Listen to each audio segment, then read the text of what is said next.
ನಾವು ದೇವಸ್ಥಾನದ ಒಳಗಡೆ ಬಂದಾಗ ಉಂಟಲ್ಲ, ಯಾವುದೋ ಒಂದು ಅರಮನೆಗೆ ಬಂದಾಗಿ ನನಗೆ ಅನಿಸ್ತು. ಅಂದರೆ ಫುಲ್ ಉಂಟಲ್ಲ ಶಿಲ್ಪಕಲೆ, ವಾಸ್ತುಶಿಲ್ಪ ಎಲ್ಲ ಭಾರಿ ಚಂದ ಉಂಟು. ನಮಸ್ತೆ ಫ್ರೆಂಡ್ಸ್, ನಾವಿವತ್ತು ಕಾಪುವಿನ ಅಮ್ಮನ ಸನ್ನಿಧಾನದಲ್ಲಿ ಇದ್ದೇವೆ. ಇಲ್ಲಿ ಬ್ರಹ್ಮಕಲಶೋತ್ಸವ ಭಾರಿ ಗೌಜಿಯಿಂದ ನಡೀತಾ ಉಂಟು. ನಾವು ಈ ಹಿಂದೆ ಒಂದ್ಸಲ ಇಲ್ಲಿ ವಿಡಿಯೋ ಮಾಡಿದ್ದೆ, ಅದು ಆವಾಗ ಅರ್ಧ ಕಂಪ್ಲೀಟ್ ಆಗಿತ್ತು ದೇವಸ್ಥಾನ. ಇವಾಗ ಫುಲ್ ಕಂಪ್ಲೀಟ್ ಆಗಿದೆ, ನೋಡಿ ಹೇಗಾಗಿದೆ ಅಂತ ಹೇಳಿ. ತುಂಬ ಚೆಂದ ಆಗಿದೆ ದೇವಸ್ಥಾನ. ನಾವು ದೇವಸ್ಥಾನದ ಒಳಗೆ ಹೋಗಿ ಹೇಗೆಲ್ಲ ಆಗಿದೆ ಅಂತ ಹೇಳಿ ನೋಡುವ. ವಿಡಿಯೋ ಸ್ಟಾರ್ಟ್ ಮಾಡುವ. ನಾನು Asha Udupa Kateel, welcome back to Karavali mirror. ನಾವು ಒಳಗೆ ಬರಬೇಕಾದ್ರೇ ಕಾಣಲಿಕ್ಕೆ ಸಿಗುವಂಥದ್ದು ನೋಡಿ ದೊಡ್ಡ ಸ್ವಾಗತ ಗೋಪುರ, ಫುಲ್ ಶಿಲೆಯಿಂದಲೇ ಮಾಡಲ್ಪಟ್ಟಿದೆ. ಹಾಗೆಯೇ ಒಳಗೆ ಬರುವಾಗ ನಮಗೆ ಫುಲ್ ಆಕರ್ಷಣೆ ಅಂತ ಹೇಳಿ ಸಿಗುವುದು ನೋಡಿ ಮಹಾದ್ವಾರ. ಇದೆಲ್ಲ ಉಂಟಲ್ಲ ನಮ್ಮ ರಾಜರ ಕಾಲದಲ್ಲಿ ಕೋಟೆಗಳಿಗೆಲ್ಲ ದ್ವಾರ ಇರ್ತದೆ ನೋಡಿ, ಆ ಥರ ಇದೆ. ತುಂಬಾ ಚೆನ್ನಾಗಿದೆ ನೋಡಿ.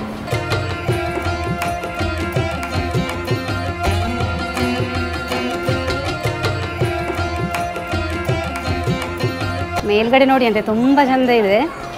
ಶಿಲ್ಪಕಲೆ ಎಲ್ಲ ನೋಡಿ ಎಷ್ಟು ಚೆಂದ ಕಾಣ್ತಾ ಉಂಟು. ಈ ರಾತ್ರಿಯಲ್ಲಿ ಲೈಟಿಂಗ್ ಎಲ್ಲ ಹಾಕಿದ್ದಾರೆ. ಕೆತ್ತನೆ ಅಂತೂ ಭಾರಿ ಚೆಂದ ಮಾಡಿದ್ದಾರೆ.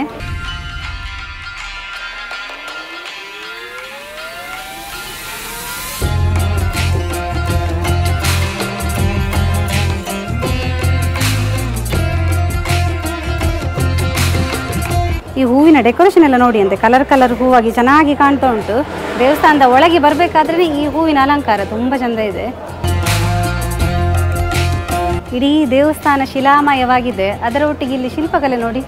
ಈ ವಿಗ್ರಹ ಅಂತೂ ಭಾರಿ ಸೂಪರ್ ಆಗಿದೆ. ಫುಲ್ ನ್ಯಾಚುರಲ್ ಆಗಿ ನಮಗೆ ಕಾಣ್ತಾ ಉಂಟು ನೋಡಿ. ನೋಡಿ ನಿಮಗೆ ಬರಬೇಕಾದ್ರೆ ಆ ಕಡೆ ಫುಲ್ ಪ್ಲೇನ್ ಆಗಿರೋ ಕಂಬ ಕಾಣ್ರೆ, ಈ ಕಡೆ ಫುಲ್ ಕೆತ್ತನೆಯ ಕಂಬ ಕಾಣಲಿಕ್ಕೆ ಸಿಗ್ತದೆ ನೋಡಿ. ಕಲ್ಲಿನ ಕೆತ್ತನೆಯ ಕಂಬ ಕೆಳಗಿರ್ಬೋದು, ಮೇಲಿರ್ಬೋದು. ಹಾಗೆಯೇ ಇದರ ತಳಭಾಗದಲ್ಲಿ ಕೂಡ ಡಿಫ್ರೆಂಟ್ ಆಗಿ ಕೆತ್ತನೆ ಮಾಡಿದ್ದಾರೆ. ದೇವಸ್ಥಾನದ ಹೊರಾಂಗಣಕ್ಕೆ ಒಂದು ಮಹಾದ್ವಾರ ಆದರೆ, ಒಳಗೆ ಬರಬೇಕಾದ್ರೆ ಒಳಾಂಗಣಕ್ಕೆ ಮತ್ತೊಂದು ದ್ವಾರ ಇದೆ ನೋಡಿ. ಇಲ್ಲಿ ಮೇಲುಗಡೆ ಕೂಡ ನೋಡಿ ಅಂತೆ ಮರದ ವಿನ್ಯಾಸ ಎಲ್ಲ ಅದ್ಭುತವಾಗಿದೆ.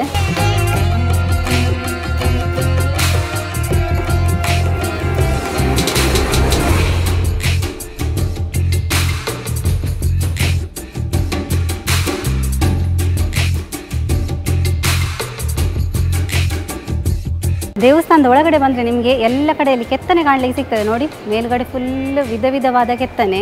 ನಮ್ಮನ್ನೆಲ್ಲ ಆಕರ್ಷಿಸಲಿಕ್ಕೆ ಉಂಟಲ್ಲ, ಆ ಕೆತ್ತನೆ ಸಾಕು, ತುಂಬ ಅದ್ಭುತವಾಗಿ ಮಾಡಿದ್ದಾರೆ. ಹಾಗೆಯೇ ಈ ಕಡೆ ಗರ್ಭಗುಡಿ ಎಲ್ಲ ನೋಡಿ ಫುಲ್ ಶೈನಿಂಗ್ ಆಗ್ತಾ ಉಂಟು. ಇದೆಲ್ಲ ಡಿಫ್ರೆಂಟ್ ಆದ ಶಿಲೆ, ಇಳಕಲ್ ಶಿಲೆಯಿಂದ ಮಾಡಿರುವಂತಹ ಗರ್ಭಗುಡಿ. ಎಲ್ಲಿ ಕೂಡ ಇಳಕಲ್ ಶಿಲೆಯಿಂದ ದೇವಸ್ಥಾನ ಇಲ್ಲ ನಮ್ಮ ಕಡೆ, ಅದು ಕೂಡ ತುಳುನಾಡಿನಲ್ಲಿ. ಇದೊಂದು ಡಿಫ್ರೆಂಟ್ ಆದ ದೇವಸ್ಥಾನ.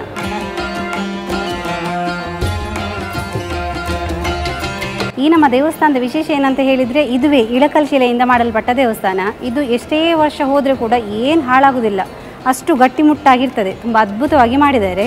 ಶಿಲ್ಪಕಲೆ ಕೆತ್ತನೆ ಎಲ್ಲ ಭಾರಿ ಚೆಂದ ಉಂಟು ನೋಡಿ. ನಿಮಗೆ ಕಲ್ಲಲ್ಲೆಲ್ಲ ಉಂಟಲ್ಲ, ಈ ಕೆತ್ತನೆ ಮಾಡೋದು ಅಷ್ಟು ಸುಲಭ ಅಲ್ಲ. ಅಂದರೆ ಫುಲ್ ಪ್ಲೇನ್ ಆಗಿರ್ತದೆ ನೋಡಿ ಕಲ್ಲು. ಅದಕ್ಕೆ ಈ ಥರ ಎಲ್ಲ ಡಿಸೈನ್ ಮಾಡಲಿಕ್ಕೆ ತುಂಬ ಕಷ್ಟ. ಹಾಗಾಗಿ ಈ ದೇವಸ್ಥಾನ ಮಾಡಲಿಕ್ಕೆ ಸುಮಾರು ವರ್ಷನೇ ತಗೊಂಡಿದ್ದಾರೆ. ಸುಮಾರು ವರ್ಷ ಆದಮೇಲೆ ಇವಾಗ ಬ್ರಹ್ಮಕಲಶೋತ್ಸವ ಮಾಡ್ತಾ ಇರುವಂಥದ್ದು.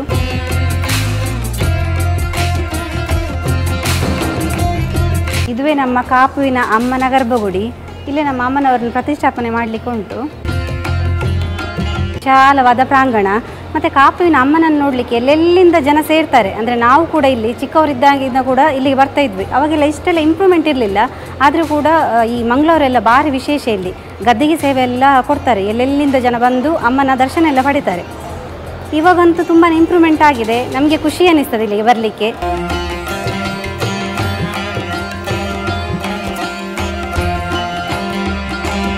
ನಾವು ದೇವಸ್ಥಾನದ ಒಳಗಡೆ ಬಂದಾಗ ಉಂಟಲ್ಲ, ಯಾವುದೋ ಒಂದು ಅರಮನೆಗೆ ಬಂದಾಗಿ ನನಗೆ ಅನಿಸ್ತು.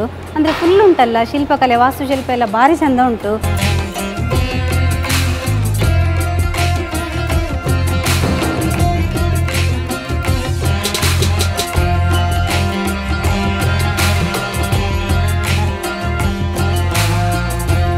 ನೋಡಿದ್ರಲ್ಲ ಫ್ರೆಂಡ್ಸ್, ನಮ್ಮ ಕಾಪುವಿನ ಅಮ್ಮನ ಬ್ರಹ್ಮಕಲಶೋತ್ಸವ ಯಾವ ರೀತಿ ನಡೀತಾ ಉಂಟಂತ ಹೇಳಿ. ನೀವು ಕೂಡ ಬರಲಿಕ್ಕೆ ಆದರೆ ತಪ್ಪದೆ ಬನ್ನಿ. ಹಾಗೆಯೇ ಅಮ್ಮನ ಕೃಪೆಗೆ ಪಾತ್ರರಾಗಿ ನಮ್ಮ ವೀಡಿಯೋಸನ್ನು ನಿಮ್ಮ ಫ್ರೆಂಡ್ಸಿಗೆ, ರಿಲೇಟಿವ್ಸ್ಗೆಲ್ಲ ಹೆಚ್ಚು ಶೇರ್ ಮಾಡಿ. ಯಾರಾದರೂ ನಮ್ಮ ಕರಾವಳಿ ಮಿರರ್ ಚಾನಲ್ನ ಹೊಸಬರು ನೋಡ್ತಾ ಇದ್ದರೆ ಸಬ್ಸ್ಕ್ರೈಬ್ ಮಾಡೋದನ್ನು ಮಾತ್ರ ಮರಿಬೇಡಿ. ಹೀಗೆ ನಮ್ಮ ಚಾನಲ್ನ ಸಬ್ಸ್ಕ್ರೈಬ್ ಮಾಡಿ, ಸಪೋರ್ಟ್ ಮಾಡಿ, ಫಾಲೋ ಮಾಡ್ತಾ ಇರಿ. ನಾವು ಇಂಟ್ರೆಸ್ಟಿಂಗ್ ವಿಡಿಯೋದೊಂದಿಗೆ ಮುಂದೆ ಸಿಗ್ತಾ ಇರ್ತೇವೆ. Thank you.